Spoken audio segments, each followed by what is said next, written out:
Good morning. It's wonderful to see all of you as we gather together in prayer on this last Sunday of the summer. So the fall is upon us. Now, today's parable that Jesus tells his disciples is rather strange, surprising, or even shocking, isn't it? The late Father Gerhard Lochfink, a renowned German biblical scholar who passed away just about a year ago, points out in his book on parables that what we encounter in today's parable is what he calls an immoral hero, which is sort of a paradox in and of itself. It is interesting and shocking, again, to see Jesus praise this sleazy, deceptive character, wouldn't you say? After all, he was caught cheating, mismanaging the business of his master, gaining huge profits for himself by overcharging his customers. Now, it's interesting that Luke uses the exact same word he used to describe what the prodigal son did with his inheritance when he speaks about the dishonest steward in today's parable. We read, a rich man had a steward who was reported to him for squandering his property. Notice the prodigal son also squandered everything on the life of dissipation. So Luke wants us to connect both stories, to allow one story to interpret the other and vice versa, so that we can kind of get at what's going on here. In fact, the parable of the dishonest steward follows the parable of the prodigal son in the Gospel of Luke. So like the prodigal son, the steward finds himself in a desperate situation.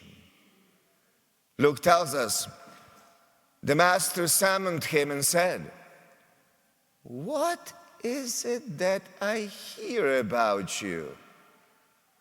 Prepare a full account of your stewardship, because you can no longer be my steward. You're done." Like the prodigal son, he is in trouble. He is in big trouble. Not only did he cheat others, but he put at risk the future of the entire business. But it gets even worse. Now, what is going to happen to him now? So he says to himself, he talks to himself. And Luke tells us, the steward said to himself, "What shall I do now that my master is taking the position of steward away from me? I'm not strong enough to dig, and I am ashamed to beg." He's going to lose everything. Now notice that the prodigal son also spoke to himself and was in desperate situation, eating the food that the pigs were eating, and he comes to his senses and he decides to return home. So for the steward, in a similar way, it is a crisis moment. It is a decision moment at the same time. He needs to figure out what to do now. And he sort of has a eureka moment, an aha moment, as did the prodigal son.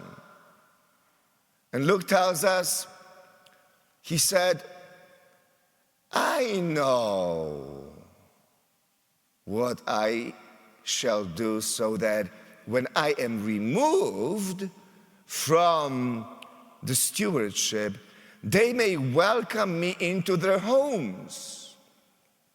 He called his master's debtors one by one. To the first he said, how much do you owe my master? He replied, 100 measures of olive oil. He said to him, here is your promissory note. Sit down and quickly write 1 for 50. And so he does with the next one, and the next one, and the next one. He reduces the debt they had because he overcharged them in the first place. And this is why the master praises him. He made the right and the prudent decision at that moment.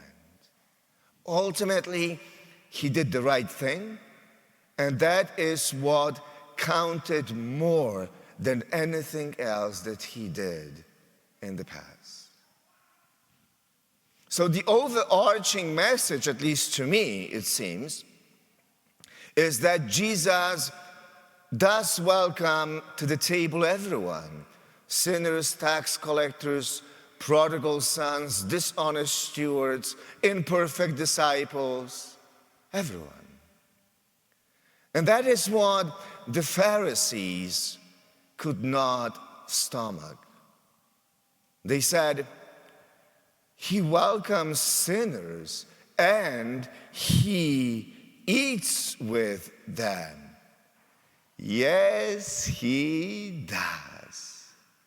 Yes, he does. And that's the whole point. He does.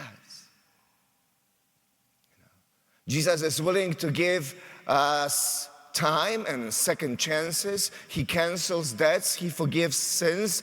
He shows mercy. He is patient with us and indeed eats with us at the same table. But what is even more important, more amazing, is this: that no matter how imperfect we are, and we all are, everyone, and I think that's the powerful message of this parable, everyone, like this steward, has an immense capacity for good, because we are all created in the image of God.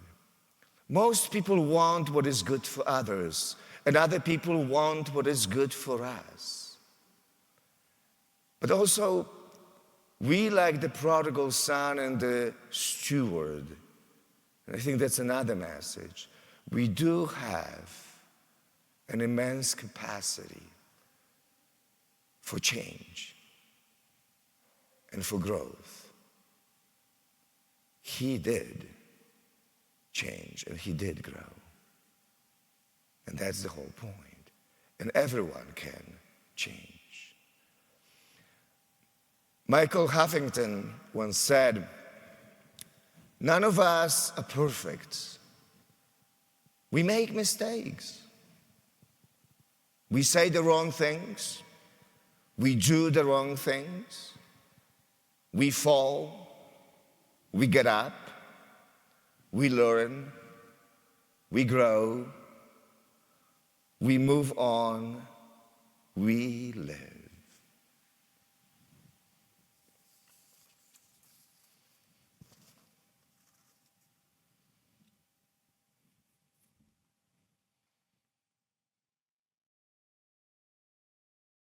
Don't forget to follow St. Patrick's on Facebook or subscribe on YouTube. And please join us for any of our live stream masses this weekend. Details are below in the description. God bless you. Like burning incense, O Lord, let my prayer rise up to you. Like burning incense, O Lord, let my prayer rise up to you.